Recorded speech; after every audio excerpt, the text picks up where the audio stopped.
Hey, welcome back to the Unbelievable Podcast. I am BJ Reidell, back here with my guy, Drew Mahowald. And today, well, first and foremost, we're back from a couple-week hiatus here, and the Vikings decided to welcome us back by bringing us plenty of good news and interesting news as well. If you've been on Twitter or if you checked ESPN recently, you probably are aware that Danielle Hunter is officially locked down for at least another year. The Vikings resolved their issues, the contract issues, I suppose, that were kind of circulating throughout the offseason with their star defensive end. So we'll talk a little bit about that, what that means. In other news, Sheldon Richardson might be coming back to Minnesota as well. This is currently circulating as we're recording as of 4:30 p.m. Central Time on June 14th. So we'll speculate on that a little bit, talk about the difference that he could make coming back to Minnesota. And there's a couple things that we want to catch up on as well. Like I said, we haven't talked to you guys in a couple of weeks. Bashaud Breeland signed at cornerback. That's obviously a staple that'll make a difference in the Vikings secondary. So we'll catch up on some other things like that, and that should round us out here in a quick 30. So that's the game plan for today.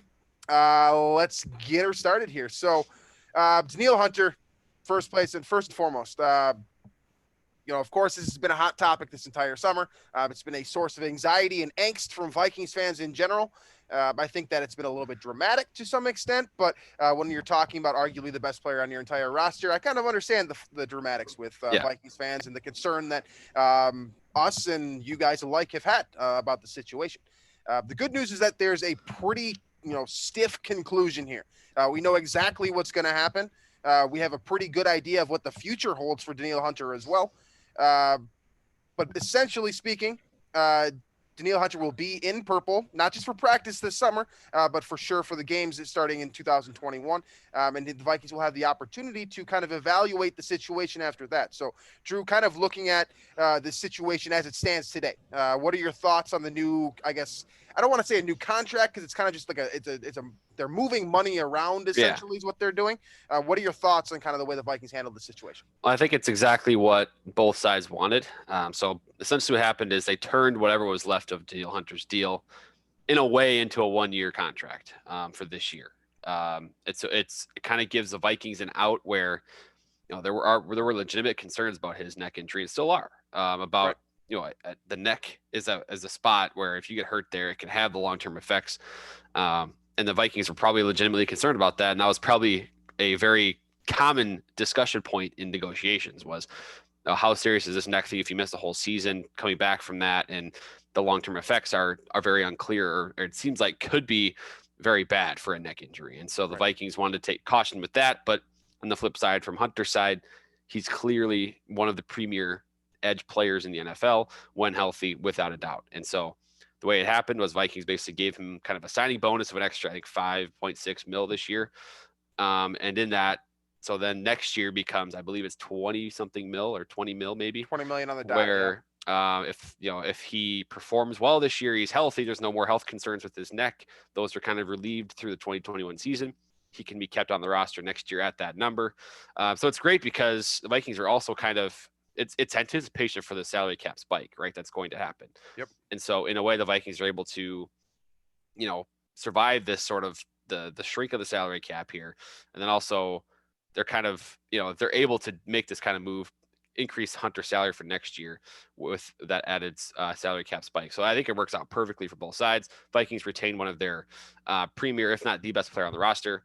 Danielle Hunter kind of gets what he needs as well with some, security for his career as well. So I love it for both sides. And again, I'm just stoked now that that's not something that we as Vikings fans and followers need to worry about anymore. Absolutely. And that's really the sticking point here is that, for our purposes, right? I mean, we don't have to worry about it anymore, at least until next season. The good news here is that this deal, by all accounts, you set it up pretty well. You explained a lot of the details here, but I think this is truly one of those deals where it works out for every single party involved, right? The Vikings were going to have Danielle Hunter on their roster this season no matter what. So converting his salary to a bonus, it doesn't hurt you anyway. Like, this guy's not going to get cut, so there's no dead money involved there. He gets a ton of money up front. I believe it's $18 million total is what his cap hit is now.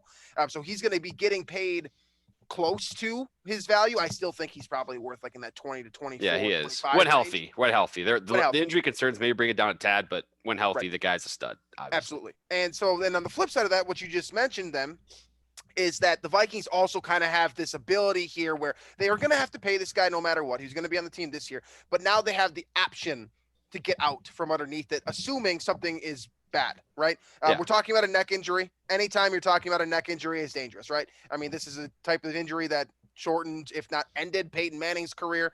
We have seen tons of players in the past, despite the advances in medical science and all that.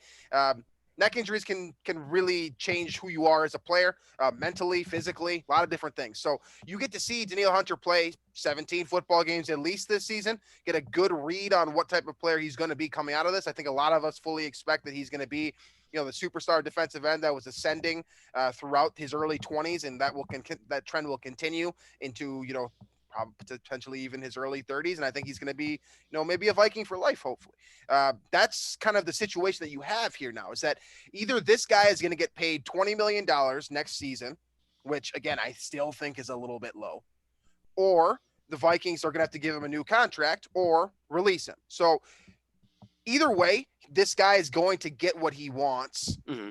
Pretty much, because if he doesn't want to sign that $20 million tender next year and he believes that his value has gone up, like let's say he has a 16 sack season this year and his value goes up exponentially and every team wants him, he can ask the Vikings for more money, and the Vikings' hands are basically tied. They have to give him a new long-term extension. And all of a sudden, we go from talking about how Danielle Hunter screwed himself out of a lot of money by signing a big deal early in his career that wasn't his value as it stands today. Instead, he signs another big deal before he turns 27, I think, another big deal. And he makes a ton of guaranteed money on this escalated salary cap that you just mentioned. And ultimately the Vikings get their prize player. Danielle Hunter gets paid like a superstar. Nobody thinks he's stupid for signing that big deal when he was 23 or 24, or maybe not as many people think he's stupid, because that's $100 million contract. If you add $150 million contract to that deal next year, I mean, all of a sudden you basically made, over the course of 10 years, $250 million. I don't think anyone's complaining about that. I don't care if you're the best defensive end in the NFL or, a middle tier guy. No one's complaining about that amount of money.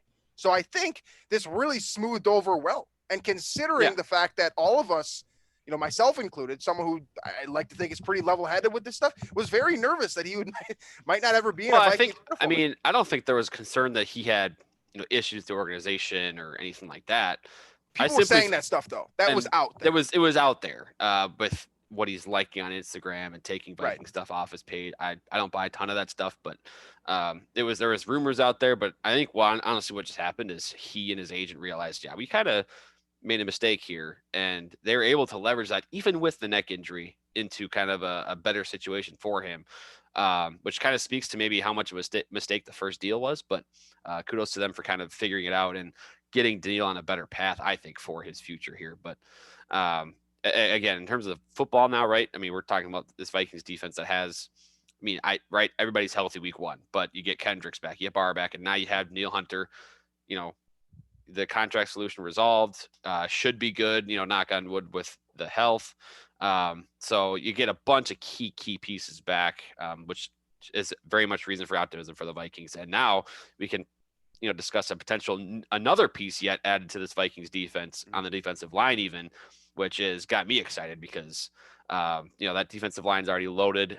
You got to talk about Hunter, talk about both the nose tackles that the Vikings are now added onto the roster with Pierce and Dalvin Tomlinson. And then you bring in what the scuttlebutt is Sheldon Richardson.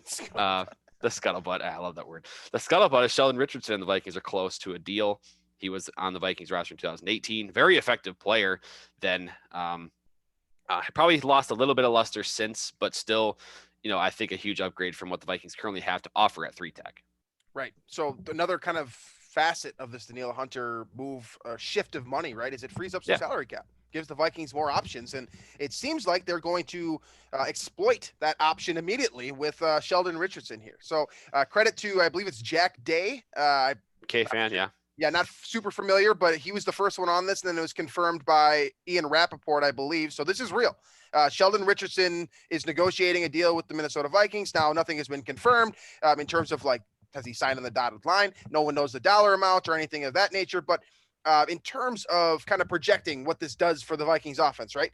You look at what they did in the offseason, and technically what they did last offseason too, because Michael Pearson ended up playing last year, is they brought in two fat guys, right? They brought in two huge nose tackles. We've discussed this in the past, how you can theoretically use these two guys interchangeably, because they're bigger guys. They're probably going to play between 50 and 60% of the snaps. You might have to rotate them in and out. You could play them like a brick wall, like, a la the Pat Williams and Kevin Williams wall of, the early 2000s and mid 2000s. It could be something similar to that. But the question mark there is do you have an inside pass rusher? Like, that Michael Pierce can get there sometimes. He's not known for this. Same can be said for Dalvin Tomlinson, probably to a lesser extent, is that they can get to the quarterback, but they're not true three techniques. These are true cloggers. They're zeros and ones. They're not meant for, getting after the quarterback. They're meant for eating up blockers. Now you bring in Sheldon Richardson. Does a couple of things for you. And first and foremost, you don't have to worry as much about that three tech spot, which was, questionable to say the least, in terms of who they are going to be rotating in prior to this conversation. Secondly, you get another guy in there that can rotate around. I just mentioned that these bigger guys are playing about 60% of the snaps. You bring in Sheldon Richardson, a guy that plays between 70 and 80% of the snaps, generally between, because of his stature and the way that he's built differently than these bigger guys. He's able to be on the field a little bit more, and you get more versatility just inherently. Now you add in the fact that Danielle Hunter is going to be back fully healthy. You add in the fact that, you've done some other work with your defensive end position. I don't think that there's a true front runner opposite Danielle Hunter at this point in time. I really do think anything can happen opposite him at this point. But now you have more fixtures, right? You have more confidence. You have guys who have been in the league for some time that have racked up big sack numbers, that have racked up, pressures on the quarterback, that are, used to taking on double teams in the interior offensive line. Like, you have a lot of experience just within those 2-3 spots, which generally the Vikings, being a 4-3 team, are going to put two of them in the middle there. That means you got one guy that's going to rotate in, going to be fresh all the time. This is a great thing for a defensive line that lacked a pass rusher. It's also a great thing for a defensive line that probably lacks stamina. Straight up. They're just big people. They're not going to play 100% of the snaps. This is a good thing to overload with the defensive tackle position. It's never the wrong spot. I think over the history of Vikings fandom, for me, they generally have one really good three technique, one big mammoth guy, Linval Joseph, Pat Williams, etc. And then they have a third guy. I'm trying to think of the dude's name. Tom Johnson. Tom Johnson. Thank you. Perfect. Another guy who can come on the field, give you 30, 40% of the snaps. He's going to give you great pressure. That might be what Sheldon Richardson is at this point in his career. I think he could be better. He's probably a higher end, high potential, high ceiling player than Tom Johnson was, but that's the type of slot that you can put him in here and probably get even more than that from him.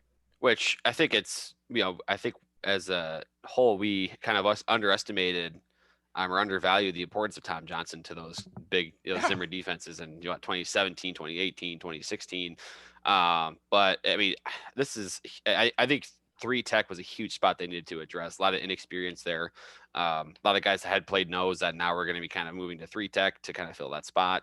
When you have, because I was curious about this whole, and I don't know if the Vikings even knew what they were doing. I mean, obviously they did, but when you get in two nose tackles like that, it's just, I wonder what the plan was to get in Tomlinson when you already had Pierce, and this kind of answers some questions there that they were going to go after. I know there was maybe guys that wanted, or there was some, desire for Geno Atkins or some other guys out on the free agency. Right. I like Richardson a lot, though. Formerly been with the Mike Zimmer defense. I think he's got more gas left in the tank than Atkins. So I like this move a lot. And then I think the next part for me then, with the remaining cap space, is figuring out that wide receiver 3 spot, bringing in one more player at that position. And then I think the Vikings will be pretty set there with, what they can do for their roster prior to camp.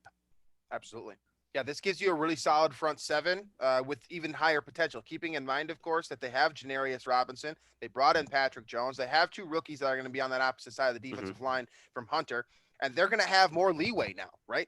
They have guys next to them that will be able to take up blockers. I mean, I don't foresee a situation where Stephen Weatherly is double teamed all season long. He's going to get one-on-one, which is the type of player that Stephen Weatherly is. Let's just be real here. I mean, he's a quality pro, but he needs Ray Edwards type of pass blocking in order to have success. And the Vikings have that now, by bringing in Sheldon Richardson, who's, going to take on that interior guy, take that guy away from the left side of the defensive line. And on top of that, he's also going to give you more pressure from the interior, which in theory opens up things for the outside as well. So I mean, if you watched the game, the Vikings beat the Saints in the playoff game a couple years ago. The way they did that was through pressure on the interior. Was they brought in, like they moved, Odenabo and Hunter inside, or Griffin maybe was inside too, but they basically got through to Breeze through interior pressure. That's a way to do it, especially against immobile quarterbacks where they don't move very much. And so it looks like the Vikings have at least a better option there with Richardson to make that happen. And I know Zimmer can scheme up all kinds of things, but this at least also, again, allows him for more creativity in that way too, where he can attack different quarterbacks and their weaknesses differently here with pass rushing. So I love it. And then the last piece here at cornerback, another position the Vikings needed to address. And since we've last done a show, the Vikings have further solidified that position, given letting Mike Hughes go and the Jeff Gladney uncertainty. This was a big move to make. And I love now. So we're talking about Bashaud Breeland. Vikings bringing him in. It was a very cheap deal. It's almost close to the vet minimum, I believe. But what's really nice to me is the Vikings were able to sign for the cap hits for this year, Patrick Peterson, Mackenzie Alexander, and Breeland at, I think, a total of like 11 mil. Yep. Which is really, really nice. You have those three guys plus Cameron Dantzler in there. That I think those four guys at corner, you could do a lot worse than that. Which if you had told me that was the core four after last season, I would have been very happy with that. Right. The thing about a couple things with Breeland, first of all, what Drew said, like literally a hair of a center over the league minimum for a veteran free agent, $1.075 million for Bashaud Breeland. It's like 100,000 more or something like that. It's not much. It's not much, right? Plenty of the guys in the climbing the pocket chat have said this already, but I'll just kind of reiterate it that you're getting tremendous value from a guy who has basically outperformed his contract every single year of his entire career. A lower round draft pick, a guy that was extended, smaller deal. And this time around, he basically kind of sloughed off the Vikings, and the Vikings giving them an initial offer. And he should have. I think he was right to do so. But then he checked out the rest of the market, comes back to the Vikings, and this is the deal that he's got.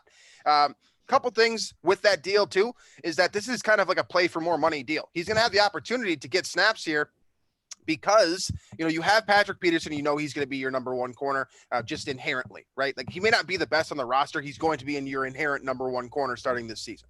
Cameron Dantzler, consistently injured last year. I love the progress that he made throughout the year.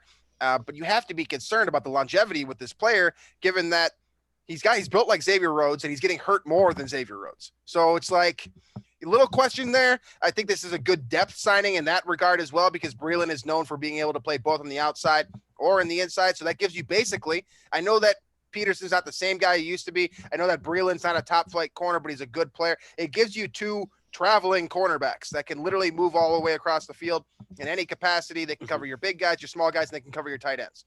So that gives you a ton of flexibility in your secondary. In addition to having this stout defensive line now, you have to think that the amount of time that the quarterback is going to have to throw the football is going to be lower this season, which is just going to inherently improve the Vikings coverage. So there might be some fallacy there with regard to, how much better this secondary is than last year, just because the defensive line has improved significantly as well. That being said, you have this amount of depth now. You have this many quality players. I don't think there's any superstars in the secondary yet, because I think Peterson has fallen off enough where he's kind of just a good player, quality player. And I think that Dantzler is probably a year, maybe 2 years away from even being in that conversation, unless something crazy happens, right? But now you have Mackenzie Alexander too, who I didn't mention. I didn't even need to mention, because he's basically becoming a depth piece, and a quality depth piece at that. A guy that we have seen start in Minnesota. We've seen him start in Cincinnati, but we know kind of what he is at this point in his career. He basically is a nickel cornerback that can maybe play outside if you really need him to. Now, with Jeff Gladney's situation being in flux, I personally, if everything's true with him, I don't want to see him in purple anymore. I don't think most of you guys do either. So it's nice to see the Vikings have the ability to part ways, assuming the stories that have came out with Jeff Gladney are true. They can quite literally, they don't have to think about it anymore. Like, outside of the fact that they burned a first round pick on this guy, they don't have to think, we don't have the talent to cut this guy. Well, now you do. Now you do, because you've got Breeland, you've got 4 cornerbacks on your roster that can all play and compete at a high level. And then you've got a couple other guys too that you have, like Harrison Hand, for example. That guy doesn't look good as a number 2 corner, but as kind of a flex player, a guy that gives you snaps like that you need to have, like maybe those 10, 12 snaps a game when Dantzler limps off with a hamstring injury for a set of plays. That's a good player to have in that position. It's not great to have him starting on the field, but as a depth piece, I mean, he knows what he's doing. He was a ball, he made plays on the ball last season, and he's young. So you like to see that at the bottom of your depth chart. Like, I mean, overall, you also brought in Ty Smith too, by the way, who just has basically flown under the radar. Another nice player, not a great player, but another nice one there. And yeah, Chris I mean, well. if we've learned anything with cornerback depth, especially after 2020, it's like you can never have like the whole saying, right, that we've heard from the Zimmer camp seems like every year. You can never have enough cornerbacks. Or at least that's the mantra he's been living by. And it was right last year. We saw kind of why in 2020 that he's been sort of living by that. And, the joke about Zimmer always trying to draft cornerbacks, always trying to acquire cornerbacks. Well, you saw what happened. And so it seems like the Vikings have really done a nice job of kind of, I don't want to say recovering the position, but rebuilding it in a way that it can be effective again this year. Going out and getting a ton of experience to Patrick Peterson, and then of course Breeland as well, and being able to bring these pieces, and then Alexander coming back. And it's interesting too. You get Alexander back, you Sheldon Richardson back. Guys want to come back and play for Mike Zimmer. They go elsewhere and they think Mike Zimmer, not a bad guy to play for, knows what he's talking about, knows how to coach. That's kind of cool to think about too. So maybe we know the whole story with Anthony Barr going into the Dreads and be like, actually, you know what? I'm going to go back to Minnesota. So that's a cool piece to this whole thing too, that I'm kind of thinking of. But I will say Vikings, this depth chart, this roster defensively especially looks so much better than I really would have thought after, the end of last season. So I'm very pleased with that. I'm trying not to get too optimistic because I still think there's depth issues all across the board. But if the Vikings get some injury luck this year, they can make some noise in the NFC, I think. Okay. So knowing what we do now, I'm going to assume the Sheldon Richardson deal goes through. Okay. Yeah. Knowing we should hammer that down again. As of right now, there's nothing official yet. So right. That's not in stone yet, but let's go ahead for the sake of this. Right. Yeah. I think the most important question, and something that we've been asking for the large part of the last 2 years, is concern about, the direction of this organization. Like, is it rebuild? Is it revamp? Is it kind of like, do you know what you're doing? Right. Like, we've asked all these questions. I'm number 3. I don't know if they know what they're doing. Okay. So that's my question here, is that with these moves, does it seem like the Vikings have a sense of direction now? Like, do they seem like they know what they're doing? Like, in terms of not just 2021, like into 2022, 2023, does it seem like they have an actual direction here? Yeah. Or are they just going all in on the last year of Cousins' deal? Well, it seems like they are putting contingency plans in place for after. Like, they're preparing for sort of the rebuild that would take place when they move on from Kirk. You know what I'm saying? Because, like, they have Kellen Mond there. That, to me, shows, well, they're not committed to Kirk after 2021 or after 2022. And all these deals that they're signing, great players that have the potential to be really, really good signings in short term, and they're not long-term deals. So they're able to get out of there. They're going to have this space long-term. If Peterson, Breeland, now you have like Richardson coming in, and and then with the Hunter deal renegotiated, these deals are for only this year, and then a couple of them into next year. 2022 is kind of an open book right now, which I like. They're not committed to anything too long. They haven't shown that they're going to re-sign Kirk. The Kellen Mond pick tells me they're not committed to Kirk past next year. Mm-hmm. So I like that. So they're kind of saying this year and into next year, this is kind of what we got with Kirk. And unless we're super impressed with this guy, we're going to kind of move on, turn the page a little bit. I like that a lot. It's a little bit more of a clear direction than, I guess, the previous 12 months with what this team has shown. So I like that a little bit more. It's not necessarily what I would do, but I like that there seems to be more of a clear cut plan. Right. So when the Vikings signed Patrick Peterson, right, we were all like, what the hell are you guys doing? Like, you're not good enough to sign an I think they've convinced themselves that they can be competitive enough this year when healthy. And they've definitely done that. I don't know if that's wrong, but I think now the way they set these contracts up, they're all short term. Right. And they can still have they have the ability to rebuild almost completely in a couple of years if they need to, if Kirk doesn't work out, if things kind of fall flat on his face, and they can still do that, which is what I like about this. Yeah, I definitely think the Vikings think they're good. I'm not sure if they're good yet. I've got to see minicamp, but the Vikings definitely think they're good. Now, when they signed Peterson, I thought for sure they were wrong. Since then, they've had a good draft, a quality draft where they addressed a lot of the needs that, I personally wanted and obviously what the franchise needed. And that kind of gave me a better sense of where this team was going. The Kellen Mond pick, like you said, that changes a lot of things just in my mind where it's like, you're not committed to Kirk too far down the line. You've got this guy in place. Then you throw in the fact that the Peterson deal is, I believe it's a 1-year contract, right? You can get out from underneath that one. You just figured out, we just learned today that Danielle Hunter, if the neck is bad and there's a real problem there, you can get out from underneath that one. You look at all these contracts and some of these players that are, in theory, holding you back. You could basically get out from underneath all of them. All of them. So that to me is a true direction. It's not necessarily, this is a Super Bowl contender for 4 or 5 years. It's more like we think this is a Super Bowl contender in 2021. We're going to find out. And then in 2022, we will make the necessary adjustments. Yeah. Accordingly. We are preparing to rebuild if we need to, which I didn't think I saw that in the past couple of years.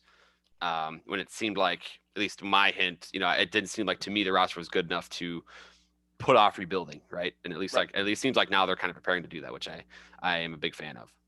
So how good are the Vikings? I mean, that's the ultimate question here, right? Like that's like, when you have these changes in place, when you start to see progression, right? Like you start seeing the video clips that come out of Justin Jefferson making cool catches in camp and, everyone's having a good time. It seems like team chemistry is up. The young corners are looking good. The new guys are coming in and they're excited to be here and everyone's jacked about the 2021 season. I think to a degree, we're all probably just inherently biased at this point because we're excited for football season. This is everybody at this time of year, everybody's favorite team is, the best, it's never been better. Never been better. Everybody's going at the minimum 10-7 or 11-6 now. Right. That's everybody's record this year. Ask Jets fans, they're gonna be like, they could get to 10-7, 11-6. Jaguars fans are gonna say the same thing. It's just the way it is right now. But it's fun too because this is the optimistic part. So much changes year to year that you can make a serious case for any team, becoming a playoff contender over the year, just because injury luck happens. Right. Players emerge into superstardom over a year. Other players, disappear from superstardom. So it happens. And then new coaches, hit the mark right away. Some coaches fail miserably. I mean, things change drastically year over year in the NFL, which just makes it so much fun. And that's why we're kind of hitting to that point now with the mini camps and then training camp, and it'll be fun. So to put it fairly, we don't know if the Vikings are good, right? No. Like we have an idea. I think I'm truly like, I have less idea now than I ever have. But that's kind of a good thing, right? They're clouding what we thought was an okay team. Now it's becoming better potentially, right? Yeah. So I guess I'm going to rephrase this question. This is how we'll close out the show. It's just that, have the Vikings done enough now to give you optimism for 2021? Not in the future, just for this season. Like, do you feel like enough has happened, whether it's Rodgers not reporting to mandatory minicamp for the first time, whether it's Jared Goff being the quarterback in Detroit instead of Matthew Stafford, whether it's a rookie in Chicago, whether it's these new signings today with Sheldon Richardson coming back, Hunter apparently being fully healthy and happy with his contract. Have they done enough this offseason? It looked like Wyatt Davis looked good, by the way, too, starting in camp. He's getting first-team reps. That looks good. All of these things.